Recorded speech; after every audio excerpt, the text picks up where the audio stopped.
Accident ಮಾಡಿದ್ ನೀನಲ್ಲ ಅಂತ ನಂಗೆ ಗೊತ್ತು. ಅವತ್ತು ರಾತ್ರಿ ನಿನ್ ಮನೆಯಿಂದ ಹೊರಗಡೆ ಹೋಗೇ ಇಲ್ಲ. ರಾತ್ರಿ ಮನೆಯಲ್ಲೇ ಮಲಗಿದ್ಯಾ. ನೀನ್ ರಾತ್ರಿ ಎಲ್ಲ ಮನೆಯಲ್ಲಿರೋದನ್ನ ಅಮ್ಮನೂ ನೋಡಿದ್ದಾರೆ, ಅಮ್ಮಿನೂ ನೋಡಿದ್ದಾರೆ. ಅಂಥದ್ರಲ್ಲಿ ಈ ತಪ್ಪನ್ನ ನೀನೇ ಮಾಡಿದ್ಯಾ ಅಂತ ಯಾಕೆ ಒಪ್ಕೊಂಡೆ ಸಮರ್? ಒಂದ್ ಕಡೆ ಅಪ್ಪ ಇಲ್ಲ ಅನ್ನೋ ಸತ್ಯನ, ಇನ್ನೊಂದ್ ಕಡೆ ನೀನ್ ಹೇಳ್ತಾ ಇರೋ ಸುಳ್ಳನ್ನ ಯಾವುದನ್ನು ನನ್ನ ಕೈಲಿ ಅರ್ಗಿಸ್ಕೊಳಕ್ ಆಗ್ತಿಲ್ಲ ಸಮರ್. ಪ್ಲೀಸ್ ನಿಜ ಹೇಳು ಸಮರ್, ಪ್ಲೀಸ್. ದಯವಿಟ್ಟು ಈಗ ನಾನು ಏನು ಕೇಳ್ಬೇಡ ಸಿರಿ.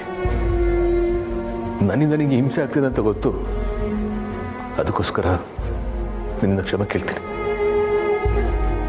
ಧೈರ್ಯ ತನ್ಕೋ. ಮಾವ ಯಾವಾಗಲೂ ನಿನ್ನಿಂದ ನೋಡ್ತಿರ್ತಾರೆ. ನೀನು ಸಂತೋಷವಾಗಿರೋದು ಅವ್ರ ಆಸೆ. ದುಃಖ ತನ್ಕೋಬೇಡ. ಸಂಧ್ಯಾ, ಸಿರಿನ ಮನೆ ಕರ್ಕೊಂಡು ಹೋಗು. ನೀನು ಅವಳನ್ನ ಚೆನ್ನಾಗಿ ನೋಡ್ಕೋಬೇಕು.